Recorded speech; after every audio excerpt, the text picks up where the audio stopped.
Hey everybody, welcome back to Video Game Targeting series, the Emulation Night School, where I show you how to get some of the best emulators set up on your system so you can just start playing and having fun. When I did the video last week on Rich Whitehouse's new Killer Instinct and Killer Instinct 2 arcade emulator, BigInstinct, pretty much every other comment was asking me to do a tutorial showing you guys how to set it up, so that's exactly what I'm going to do today.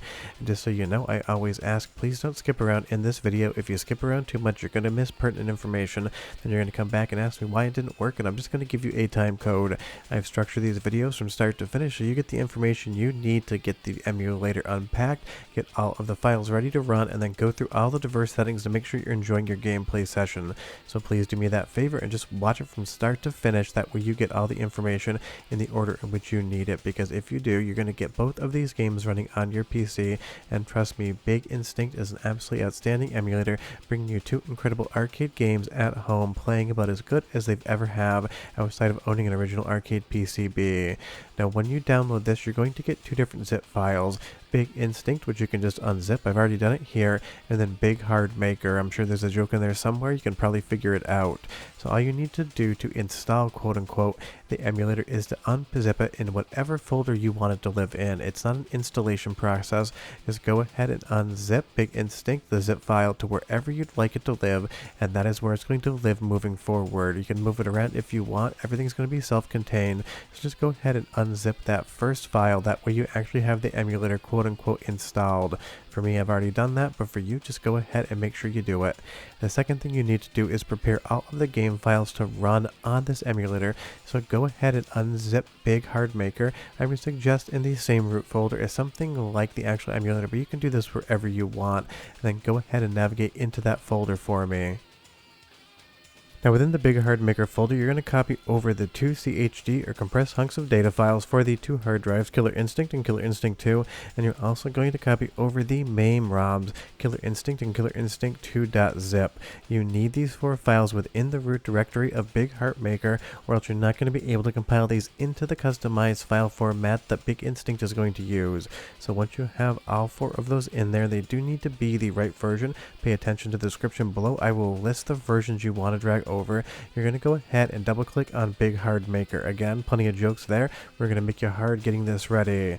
And then all will happen is a DOS prompt will come up, and it's going to read the files that you put in there, and it's going to compress the data into one singular file. If this doesn't work, it means you put the wrong files in there, or they're in the wrong location. When it is done, you'll see we have two new files here, kinstinct.bighard and kinstinct2.bighard.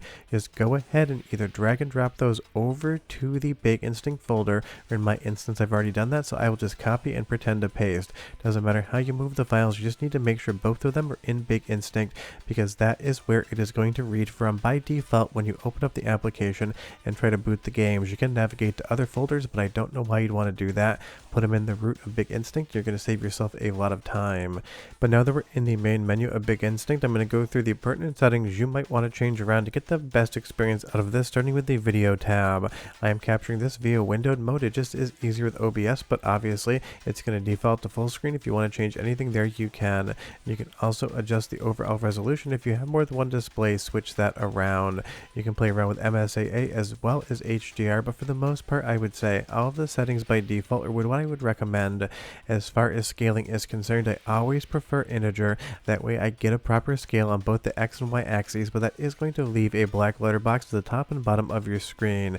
So you can play around with whatever scaling you want. For me, integer is the only option I will use, but for everybody else, you can kind of just play around. You'll see here we also have some built-in filters, because last time people asked about this game, they asked if there were scan lines available, or if it would be in RetroArch soon so they could use scan lines. They're already in the emulator. They will be in the filter option. You can just go ahead and set them. But for the most part, you can just kind of leave video alone. I would say the same thing for audio. You can kind of play around with the volume, but there's also a volume slider within the test menu of both of the games, Killer Instinct and Killer Instinct 2, and that's where I'd recommend you play around with them. But the number one menu you're going to want to play around with is input, so you can go ahead and bind your controllers to however you would like them to be bound.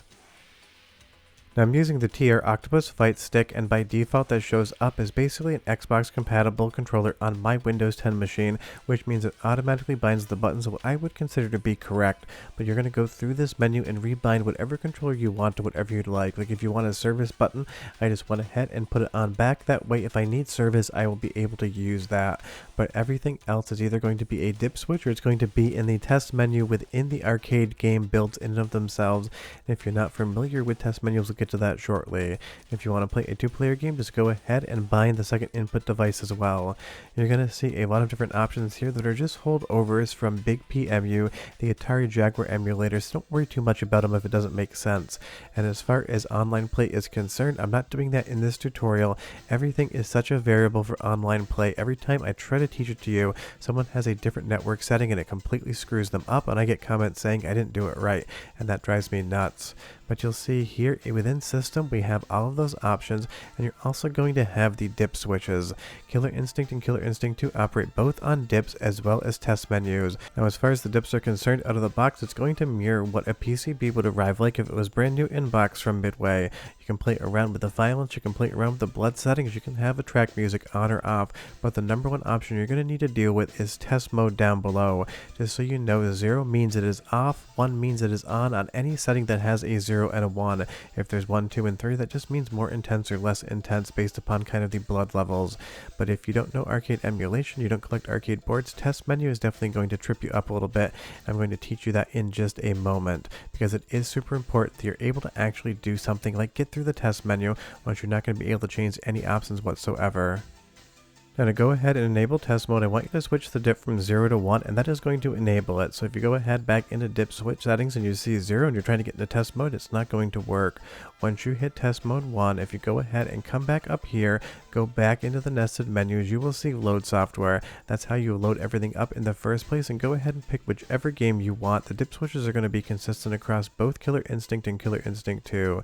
So now when I go ahead and load those up, you're going to see here this blue test screen is going to come up like the normal board boot, but as opposed to booting directly into the game, it's going to go into the test menu. And most of the stuff here you don't need to worry about. This would be for real arcade boards. The diagnostic text would check the hardware to make sure nothing was broken on it, all the RAM chips and everything else were good. But you need to go into game adjustments to adjust any of the options. Don't worry about the pricing or the custom pricing. You can play around with those if you really want to. It's just how many quarters you would actually have to put in the arcade machine if you were wanting to play it. But if you do want to make this work with coins, I guess you could kind of do that. Honestly, my best advice is just to set it to free play on, because it's an emulator. You don't really need to have to hit that coin button all the time. And of course you're going to want to adjust the difficulty up or down however you want. Go ahead and set it here as well. Now there is one tricky thing about getting out of the test menu. Once you hit exit test menu, it's going to yell at you and say that the test switch is still on, and that's because at least virtually in the emulator we have that dip set to 1, not 0, so you'll never get back out of this test menu until you go back into settings, go back into the dip menus, and turn that from a 1 to a 0 again. So just remember, once you're done adjusting everything you want in test menu, turn the test mode off or to 0, and then go ahead back to the game and hit exit test menu.